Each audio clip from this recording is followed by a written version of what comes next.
అన్నమయ్య జిల్లా పుంగనూరులో ఒక చిన్న పొరపాటు ఒకే కుటుంబంలో నలుగురు ప్రాణాలను బలిగొంది. స్థానిక త్యాగరాజు వీధికి చెందిన మురళి తన బైక్ ఇంజన్ బోరు చేయించగా కూలింగ్ కోసం రాత్రంతా స్టార్ట్ చేసి ఉంచాలని మెకానిక్ సూచించాడు. దీంతో మురళి బైక్ ను ఇంట్లోనే ఉంచి రాత్రంతా ఇంజన్ రన్నింగ్ లో పెట్టాడు.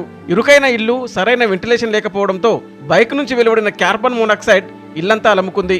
దీంతో గదిలో నిద్రిస్తున్న మురళి తండ్రి రామచంద్రయ్య, కొడుకు కార్తీక్, కవలలైన కుమార్తెలు చరిత, చందన ఊపిరాడక మృతి చెందారు. ప్రమాద సమయంలో మురళి, అతని భార్య మిద్దెపై నిద్రించడంతో ప్రాణాలతో బయటపడ్డారు. ఒకే కుటుంబంలో నలుగురు మృతి చెందడంతో ఆ వీధిలో విషాద ఛాయలు అలుముకున్నాయి. బోర్కి వచ్చింటే బోర్ చేయించినాను సార్. ఇంట్లో పెట్టినా, మాకు తెలియక ఇంట్లో పెట్టినాను.